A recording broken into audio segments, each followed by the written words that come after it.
ಮಧ್ಯಪ್ರಾಚ್ಯದ America Israel versus Iran ನಡುವೆ ಯುದ್ಧ ನಡೆಯುತ್ತಿದ್ದು, ಈ ಕುರಿತು ಸಚಿವ ಡಾಕ್ಟರ್ ಎಚ್.ಕೆ. ಪಾಟೀಲ್ ಪ್ರತಿಕ್ರಿಯೆ ನೀಡಿದ್ದಾರೆ. ನಗರದಲ್ಲಿ ಸುದ್ದಿಗಾರರೊಂದಿಗೆ ಮಾತನಾಡಿದ ಅವರು, ಜಗತ್ತಿನಲ್ಲಿ ಒಂದು ದೊಡ್ಡ ಗಂಡಾಂತರ ತಲೆದೋರಿದೆ. ಶ್ರೀಮಂತ ರಾಷ್ಟ್ರಗಳು ತಮ್ಮ ಮನಬಂದಂತೆ ವರ್ತಿಸುತ್ತಿವೆ. ಹೆಚ್ಚಿನ ಆರ್ಥಿಕ ಶಕ್ತಿಯ ಮೇಲೆ ತಮ್ಮ ಸಾಮ್ರಾಜ್ಯ ಸ್ಥಾಪಿಸಬೇಕು, ವೈರಿ ಮನೋಭಾವದಿಂದ ಹತ್ಯೆ ಮಾಡಬೇಕು. ಒಟ್ಟಾರೆ ಜಗತ್ತಿನಲ್ಲಿ ಅಶಾಂತಿಯನ್ನ ಹಬ್ಬಿಸುತ್ತಿದ್ದಾರೆ. ಇದು ಅತ್ಯಂತ ಖಂಡನೀಯ. ಅಶಾಂತಿಯನ್ನು ಯಾರೇ ಹಬ್ಬಿಸುವಂತಹ ಪ್ರಯತ್ನ ಮಾಡಲಿ, ಅವರನ್ನು ಭಾರತ ಖಂಡಿಸುತ್ತದೆ. ಇದು ಮಾನವ ಕುಲಕ್ಕೆ ಒಳ್ಳೆಯದಲ್ಲ. ನಿಮ್ಮಲ್ಲಿ ಶಕ್ತಿ ಸಾಮರ್ಥ್ಯ ಇರಬಹುದು, ಆದರೆ ಮನುಕುಲವನ್ನು ಶಾಂತವಾಗಿ ತೆಗೆದುಕೊಂಡು ಹೋಗುವ ಔದಾರ್ಯ ಮನೋಭಾವ ಇರಬೇಕು ಎಂದಿದ್ದಾರೆ.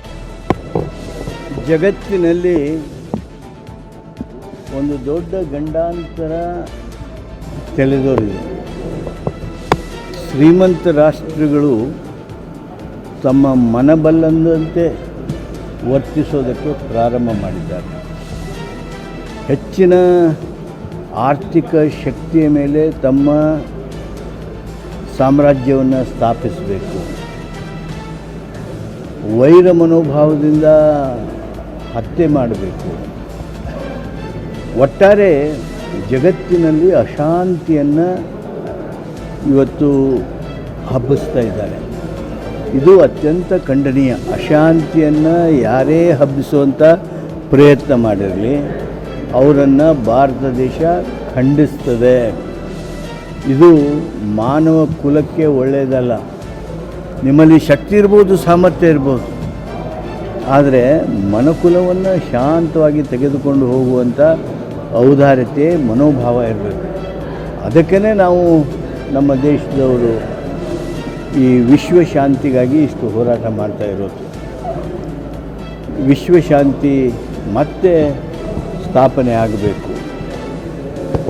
ಜಗತ್ತಿನಲ್ಲಿ ಪ್ರೀತಿ, ವಿಶ್ವಾಸ, ಗೌರವ, ಸೌಹಾರ್ದತೆ ಇದು ಮರುಸ್ಥಾಪನೆ ಆಗಬೇಕು ಅಂಥೇಳಿ ನಾನು ಮೊದಲು ಹಾರೈಸ್ತಾ, ಕನ್ನಡಿಗರು ಅಲ್ಲಲ್ಲಿ ಇವತ್ತು ಈ ಯುದ್ಧದ ಕಾಲದಲ್ಲಿ ಸಿಕ್ಕೊಂಡಿದ್ದಾರೆ. ಅವರನ್ನು ಶಾಂತವಾಗಿ ಕರೆತರುವಂಥ ಕೆಲಸವನ್ನು ಕೇಂದ್ರ ಸರ್ಕಾರ ಅತ್ಯಂತ ಗಂಭೀರವಾದ ಹೆಜ್ಜೆಗಳನ್ನಿಟ್ಟು ಪ್ರಯತ್ನ ಮಾಡಬೇಕು. ನಮಗೂ ವಿಶ್ವಾಸ ಇದೆ, ನಮ್ಮ ಭಾರತೀಯರನ್ನು ಯಾರೂ ಮುಟ್ಟಲಾರದು. ಯಾಕಂದರೆ ನಾವು ಯಾರ ಪರವಾಗಿ ನಿಂತವರಲ್ಲ, ವಿಶ್ವ ಶಾಂತಿಗೆ ನಿಂತವರು. ಆ ಹಿನ್ನೆಲೆಯೊಳಗೆ ನಮ್ಮ ಭಾರತೀಯರೆಲ್ಲ, ನಮ್ಮ ಕನ್ನಡಿಗರೆಲ್ಲ ವಾಪಸ್ ಆಗ್ತಾರೆ, ಆಗಲಿ ಅಂತೇಳಿ ಹಾರೈಸ್ತೀವಿ. ಎರಡು ಮಹಾಯುದ್ಧಗಳು ಆಗಿದ್ದು ಹಿಂದೆ ಎಲ್ಲ ಯಾವಾಗಲೂ ಭಾರತ ತಟಸ್ಥವಾಗಿ ಉಳಿದಿತ್ತು. ಶತ್ರು ರಾಷ್ಟ್ರಗಳಾಗಲಿ ಮಿತ್ರ ರಾಷ್ಟ್ರಗಳಲ್ಲಿ ಯಾರ್ದೂ ಕೈ ಜೋಡಿಸಿರಲಿಲ್ಲ.